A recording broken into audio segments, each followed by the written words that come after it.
ایک پرانی کہاوت ہے کہ جب گیدڑ کے برے دن آتے ہیں تو وہ شہر کی طرف دوڑتا ہے مگر بچ کر واپس نہیں آتا۔ ایک شخص بغیر شادی شدہ زندگی گزار رہا تھا۔ رات دن چین اور سکون سے گزر رہے تھے۔ اس کی کم بختی جو آئی تو اس نے بڑھاپے میں نکاح کر لیا۔ اب بیوی جو اس کو ملی وہ بڑی چلاک ملی، بے حیا اور بے شرم۔ اسے کھانے پینے کے علاوہ اور کوئی کام نہیں تھا، اس لیے اسے بھی چٹوری کہتے تھے۔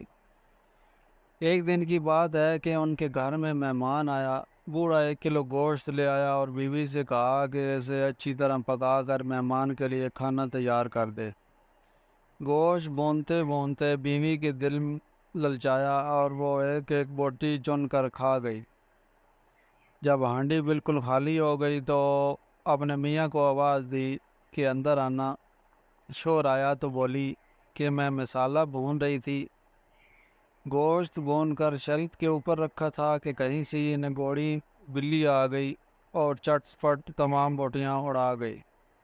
ابھی دیکھ لو وہ پنجوں سے اپنا منہ صاف کر رہی ہے۔ جاؤ اور اب جا کر اور گوشت لاؤ۔ میاں بلی کو غور سے دیکھنے لگا۔ بیوی بولی سوچ میں کیوں پڑ گئے ہو؟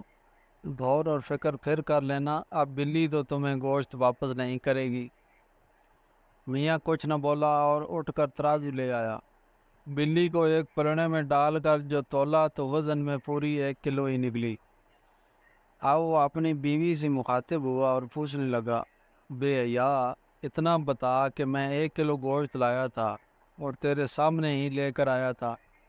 اگر بلی کا کل وزن 1 کلو ہے تو بتاؤ 1 کلو گوشت کھا کر بھی اس کا وزن کیسے 1 کلو رہ سکتا ہے؟ چلو اگر مان لیں کہ کھائے ہوئے گوشت ہی کا وزن ہے تو پھر بلی کہاں ہے؟ اور اگر بلی کا وزن ہے تو پھر گوشت کہاں ہے؟ یہ سن کر بیوی کچھ جواب نہ دے سکی اور شرمندہ ہو کر بیٹھ گئی۔